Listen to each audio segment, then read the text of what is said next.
In this video, let me briefly describe about the anatomy of mediastinum. This is Dr. Yusuf. These are the specific objectives which we'll cover in this lecture. The first one is define the term mediastinum.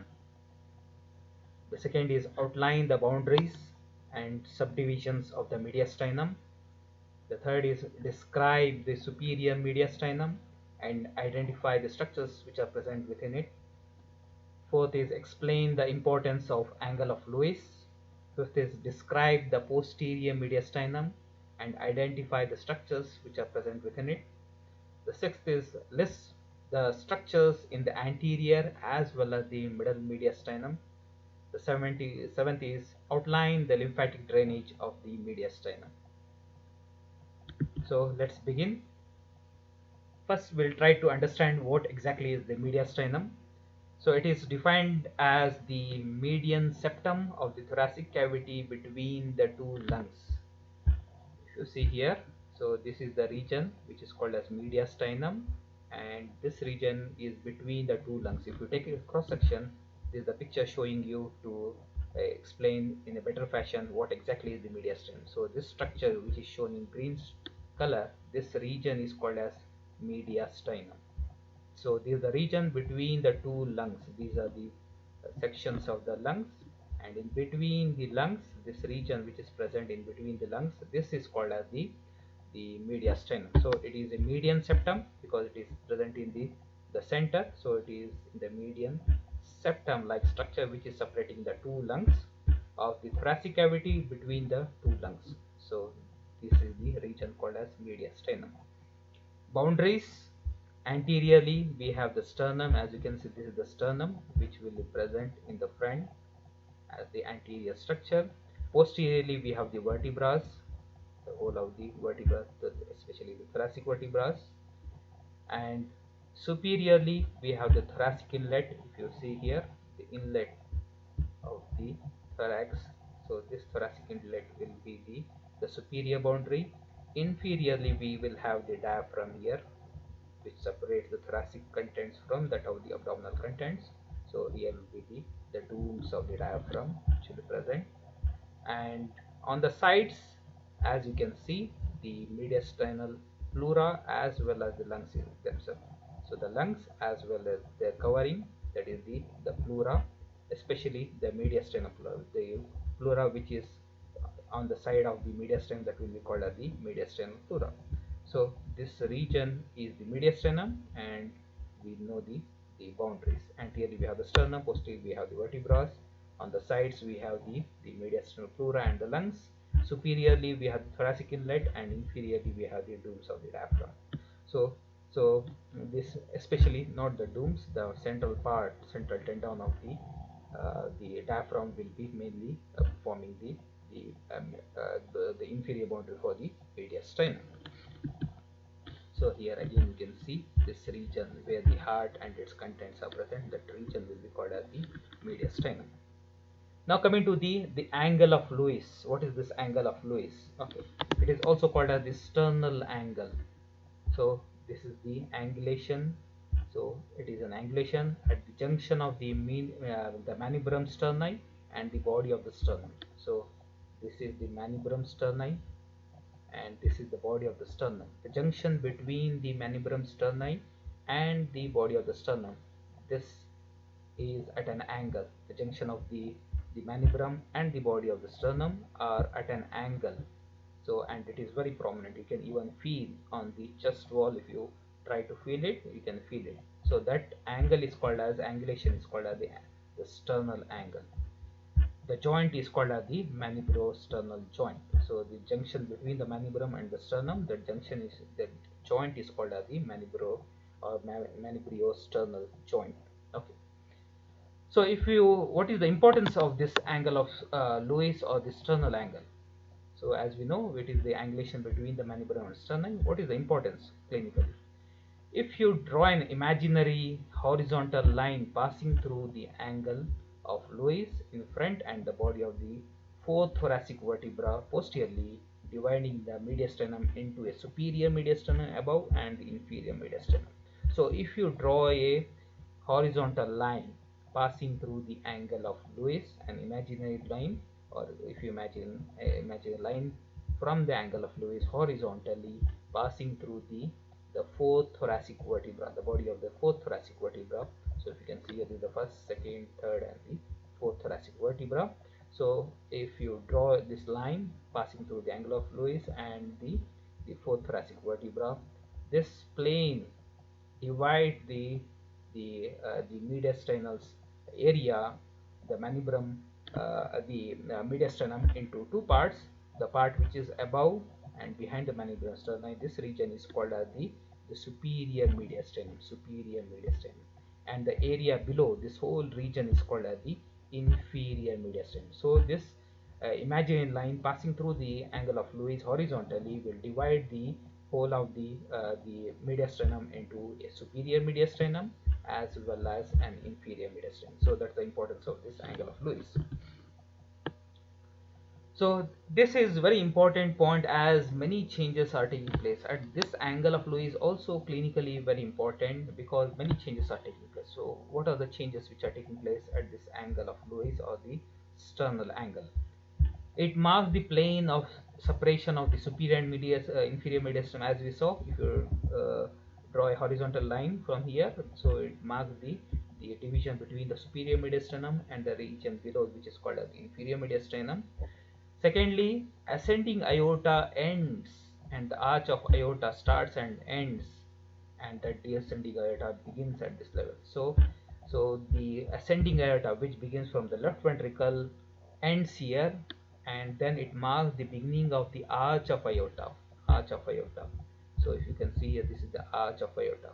So here the angle of Lewis will indicate the end of the ascending aorta, the beginning of the arch of aorta, as well as end of the arch of aorta also at the same level, and the beginning from there, the continuation of the arch of aorta will continue as the descending thoracic aorta.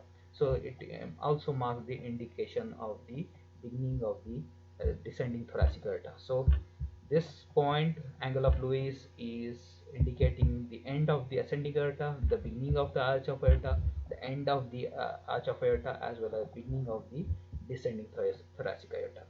So this is the angle of Lewis. Thirdly, it also the region for the termination of the superior vena cava into the right atrium. You see here, the superior vena cava as well as the inferior vena cava will open into the aorta, the right atrium of the heart. So if you see the superior vena cava, when it ends and it opens into the right atrium, so this is at the same level, that is at the angle of Lewis. So it indicates the termination of the superior vena cava and opening into the right atrium. Okay. Fourthly, the point of bifurcation of the trachea into two main primary bronchi also takes place at the same level. So if you see, this is the trachea. So this trachea is continue below and ends, okay, at the level of the T4 vertebra, and divides into the right and left primary bronchus, or primary bronchi. When they are two, then they are called as bronchi, the right as well as the left primary bronchi. So this also takes place at the same angle of Lewis. So the point of bifurcation of the trachea into two main primary bronchi. Then the ribs are counted from this level to downwards, starting from the second rib lies at the sternal angle. So because the first rib is deep below the clavicle, it is difficult to palpate the first rib. So if you can see, here is the clavicle covering and over the first rib.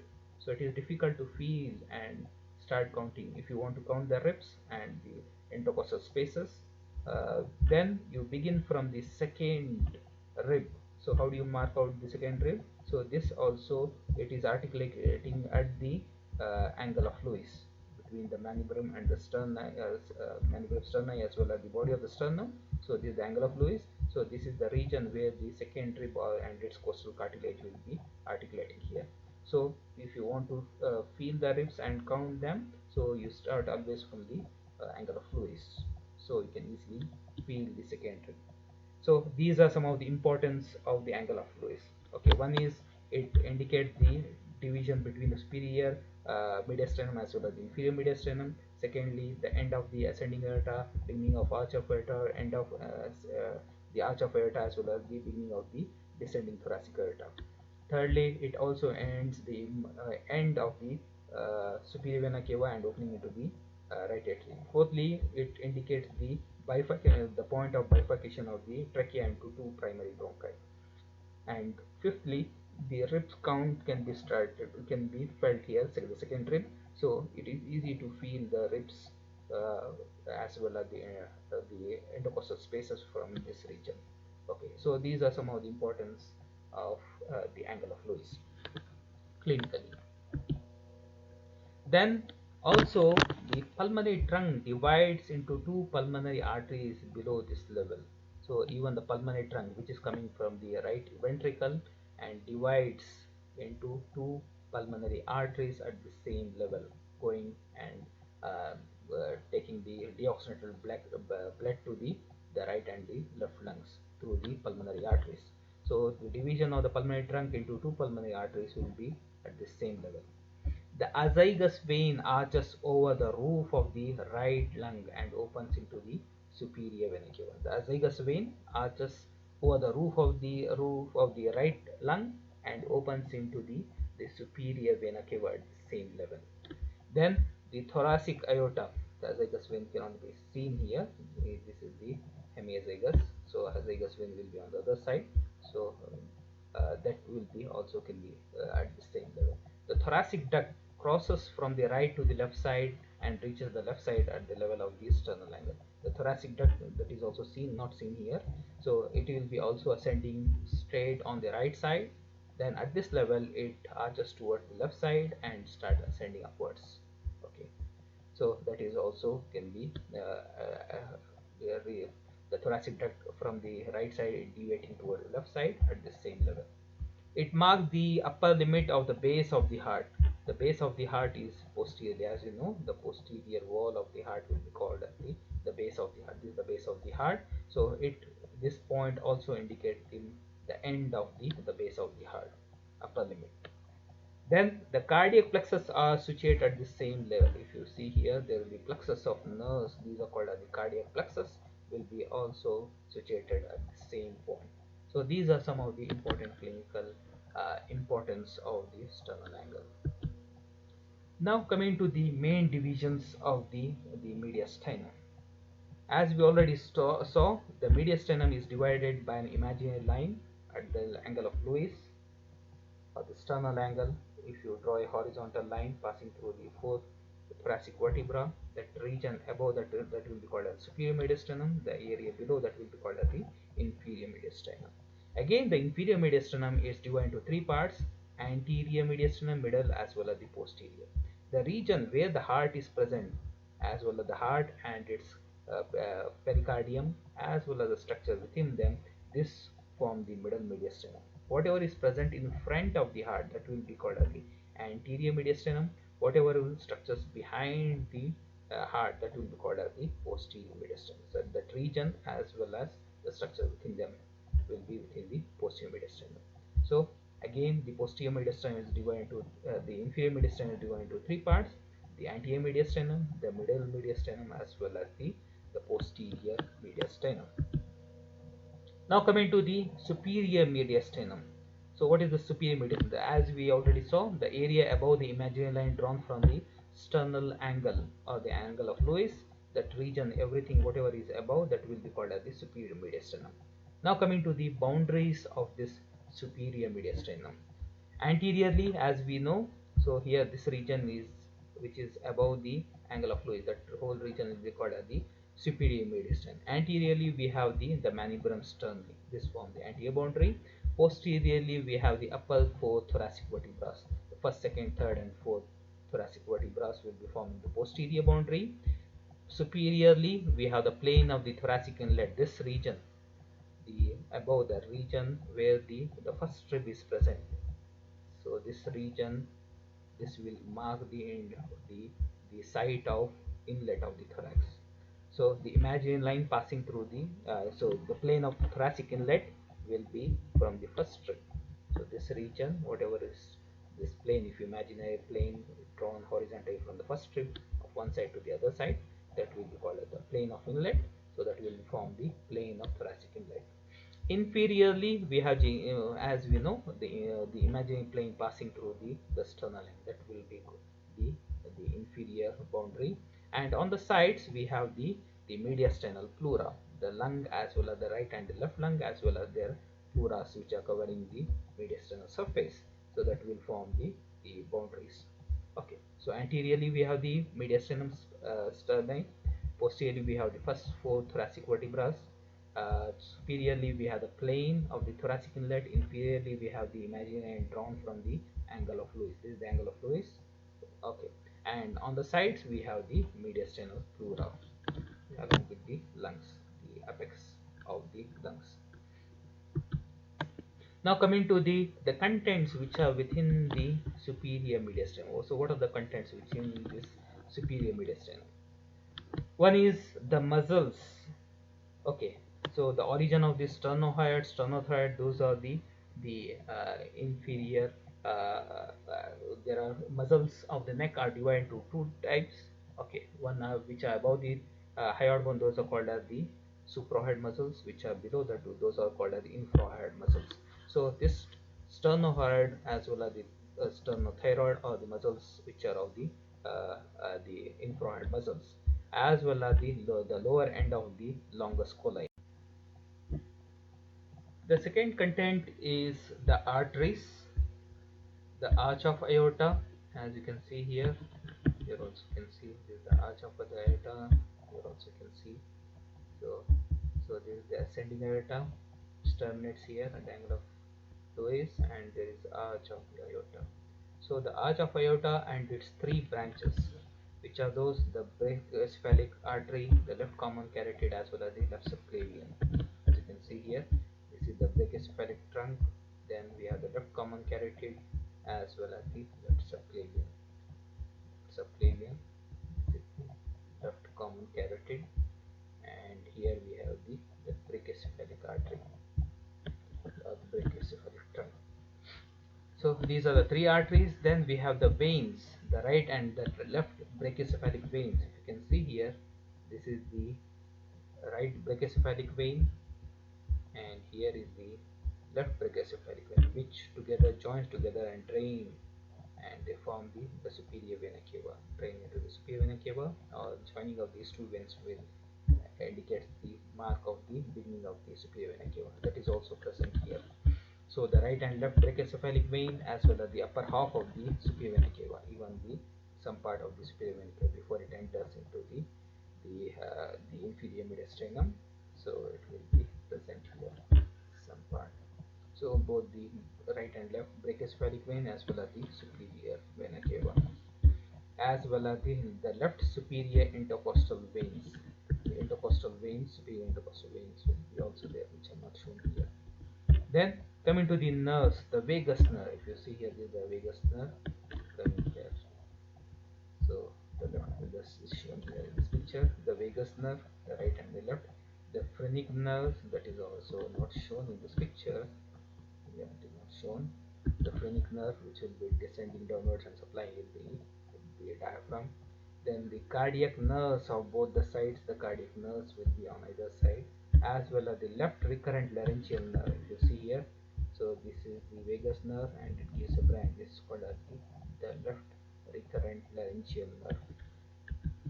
This supplies the larynx, so that is also can be seen, the left recurrent laryngeal nerve. Then fifth is the lymph nodes and the lymphoid tissues, the thymus. So the thymus will be present here in the front, so not shown here, between the mediastinum, the sternum, as well as the structures, the vessels, and in between them there will be extension of the thymus from the neck into the superior mediastinum. Then we have the thoracic duct.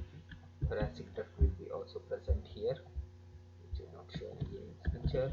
Then we have the paratracheal, brachycephalic, as well as the tracheobronchial lymph nodes. There will be many group of lymph nodes here, which will be also present here, okay, which are again not shown in this picture. Then coming to the tubes, the two tubes, important tubes, the trachea and the esophagus. As you can see here, this is the trachea. This is not clear. This is the trachea, and at the angle of Lewis, as you can see, it is divided into two branches, the right and the left main bronchus or the primary bronchus. Okay. So above in the superior mediastinum will be the trachea, and behind that is the esophagus, which is present. Okay. So these are some of the contents which are of the superior mediastinum. Now going to the inferior mediastinum. The inferior mediastinum, again we'll first study this the most smallest of the mediastinum, the inferior, that is the anterior mediastinum. The area between the sternum and the pericardium, very small area between the sternum and the pericardium of the heart. You can see this is the anterior mediastinum. Boundaries: anterior we have the body of the sternum, as you can see here. Posteriorly we have the pericardium of the heart, as well as the heart inside that. Then superiorly we have the imaginary line drawn from the angle of Lewis. Inferiorly we have the dome of the diaphragm, as you can see this is the diaphragm. So almost the central part, as I said, central tendon of the diaphragm will be marking the inferior boundary. Then on the sides we have the mediastinum pleura. On either side we have the lungs and the pleura. Okay. So these are the boundaries of this antemediastinum, very small area. So what are the contents? So contents are, one is the sternopericardial ligaments, the ligaments which are connecting the sternum, the body of the sternum with the pericardium of the heart. There are ligaments. These are called as the sternopericardial ligaments, which will be connecting the sternum and the pericardium of the heart. Then there will be almost 2 to 3 lymph nodes with some lymphatics. Small lymph nodes, group of lymph nodes will be present here with some lymphatics. Small mediastinal branches of the internal thoracic artery. So the internal thoracic artery will be passing here, okay, on either side. That internal thoracic artery, or it is also called as the mammary artery, will be giving small branches here, mediastinal branches. The lowest part of the thymus, if you can see, this is the thymus here shown. So the lowest more here, mostly it will be present in the superior mediastinum. A small part of it, which is the lowest most part of the thymus, will also enter into the anterior mediastinum here. Then the areolar tissue, around that there will be a lot of fatty tissue. Sometimes even the thymus after the age of 25 to 28, this itself also changes into areolar tissue, will be present. Okay, so these are the contents of the anterior mediastinum. Now coming to the middle mediastinum. So middle mediastinum, mainly the heart, its coverings, as well as some important blood vessels which are covered within the mediastinum. So occupied by the pericardium. So this is the region occupied by the pericardium and its contents, mainly the heart and some of the other structures, along with the phrenic nerves as well as the pericardio-phrenic vessels. Okay, so these are the structures within the middle mediastinum. So what are the contents? One, the main content will be the heart and its covering, that is the pericardium itself, as you can see in this picture, the heart as well as its covering. Then the arteries, like the which are covered in the pericardium itself, that is the ascending aorta, the beginning of the aorta, which begins from the left ventricle. When it ascends, this is the ascending aorta, which is covered by the pericardium again. So this is also present in the middle mediastinum. Then the pulmonary trunk. So pulmonary trunk also begins from the heart, from the right ventricle, and divides into two pulmonary arteries. So before it divides, so the pulmonary trunk is also covered by pericardium, that will be also present in the middle mediastinum. And the two pulmonary arteries, as I said, then the pulmonary trunk divides into two pulmonary, right and left, which will be taking the deoxygenated blood from the heart to the lungs for oxygenation. Then we have the veins. Which are the veins? The lower half of the superior vena cava. We saw the superior vena cava entering. Here you can see the superior vena cava entering the superior mediastinum. Then it enters, the lower part enters into the middle mediastinum before it enters the heart itself. Okay.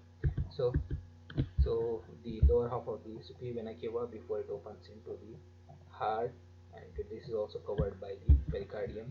Then the terminal part of the azygous vein also can be seen here, and as well as the right and the left pulmonary veins, which are opening into the left atrium, that will be also present within, covered by the pericardium, as well as they will be also present within the middle mediastinum. Then the group of lymph nodes, there's a small group of lymph nodes like the tracheobronchial group of lymph nodes, the trachea as well as between the heart and the trachea or the primary bronchus. There you can see the tracheobronchial group of lymph nodes. Then the tubes, like the bifurcation of the trachea with the two principal bronchi. As I said, the trachea divides at this angle of Lewis, and when it divides it into right and left primary bronchi and goes descend downwards and goes and opens into the lungs.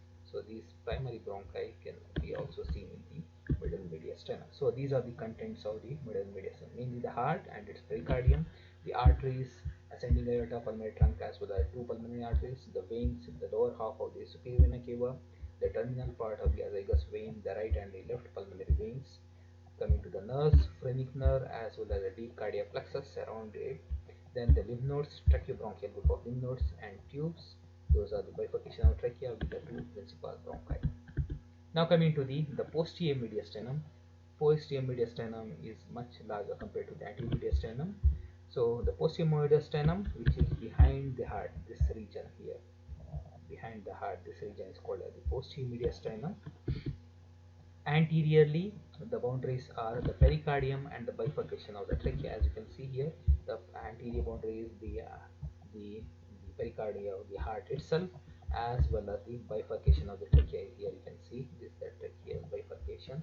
So that will be present anteriorly, as well as the pulmonary vessels, as well as the posterior part of the diaphragm also form the anterior boundary. Okay.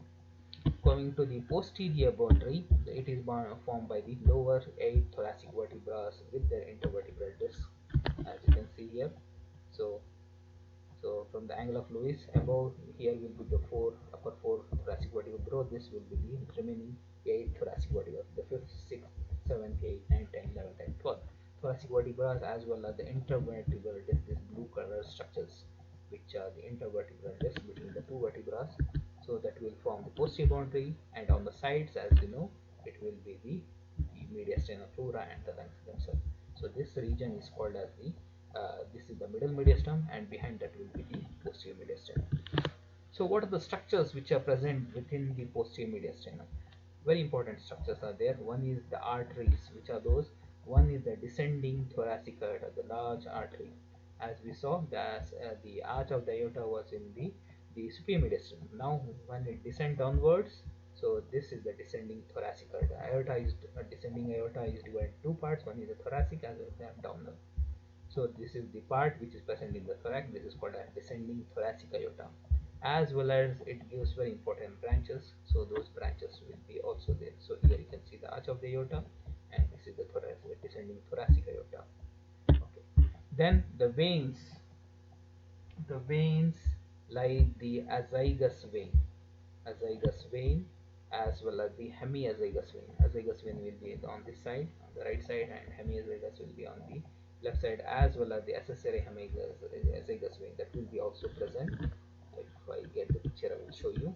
Then the nerves, like the vagi, if you can see here, the right and the left vagus nerve, the right vagus nerve as well as the left vagus on either side of the aorta.